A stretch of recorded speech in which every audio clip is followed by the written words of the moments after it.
फराज किदवई जी, आप लोगों का तो परिवार है, आप परिवारों की दुख भी समझते हैं, परिवारों की मजबूरी भी समझते हैं, उनकी पीड़ा भी समझते हैं। 2016 में क्या आपको ये समझ नहीं थी? 2016 में ऐसा क्या हो गया था कि जिस बिल्डिंग पर बुलडोजर चलना था वो बुलडोजर रुक गया? प्राची जी, 9 साल से तो बुलडोजर चल रहा है। तो उस बुलडोजर के पहिए किसने रोक दिए थे? और मैं तो एक बात आपके माध्यम से आज उठाना चाहता हूं। आप बोल रही है ना भी कि इस आग के बाद लोग जग गए और ये कब तक जगेंगे। मैं पूछ रहा हूं कि अभी मुश्किल से 2 साल पहले या 1.5 साल पहले लखनऊ के लेवाना स्वीट्स होटल में एक अग्निकांड हुआ था।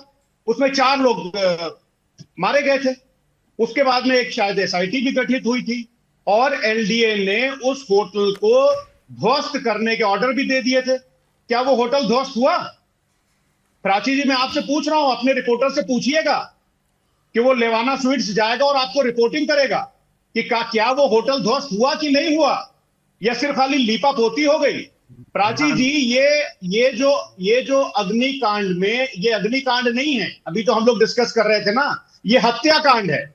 और मैं हत्याकांड इसलिए बोल रहा हूं कि लखनऊ तो स्मार्ट सिटी बना दी गई थी ना आदरणीय प्रधानमंत्री जी के आने के बाद। अगर ये स्मार्ट सिटी है तो हमको स्मार्ट सिटी नहीं चाहिए। प्राची जी, मैं आपको एक और बात बता देता नहीं हूं। फराज किदवई जी, सवाल पूछना आपका अधिकार है और सवाल आप बड़े अच्छे से भी पूछते हैं, लेकिन अपनी जिम्मेदारी पर भी तो जवाब दीजिएगा ना।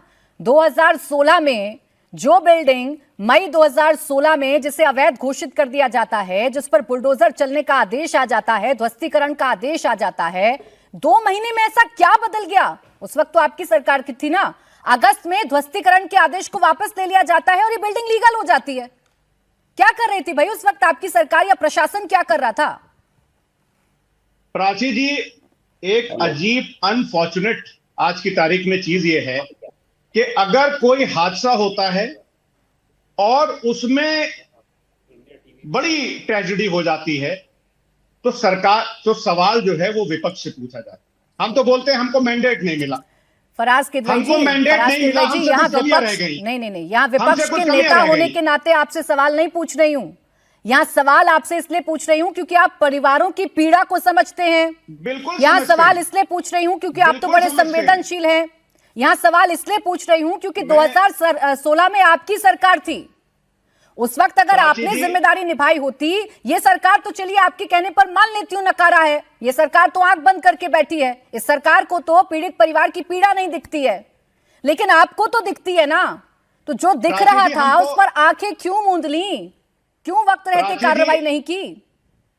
हमने मान लीजिए 8 महीने आंखें मूंद ली, 9 महीने। तो ये 9 साल से क्या कर रहे हैं? आंखें खोले हुए। मैं आपसे एक बात पूछना चाह रहा हूं प्राची जी, कि झांसी के महारानी लक्ष्मीबाई कॉलेज के एनआईसीयू में 15 नवंबर 2024 बहुत आसानी से कह दिया ना फराज जी कि 9 महीने हमने आंखें मूंद ली। चलिए मैं मान लेता हूं, 9 महीने के बाद 9 साल तक खेल चलता रहा और तब तक कोई नहीं जागा। फराज किदवई जी, मैं तो सबके लिए कह रही हूं, कोई नहीं जागा, पूरा सिस्टम मौन था। आपकी सरकार भी खामोश थी और जो नई नवेली सरकार आई तमाम वादे करके वो भी खामोश रही।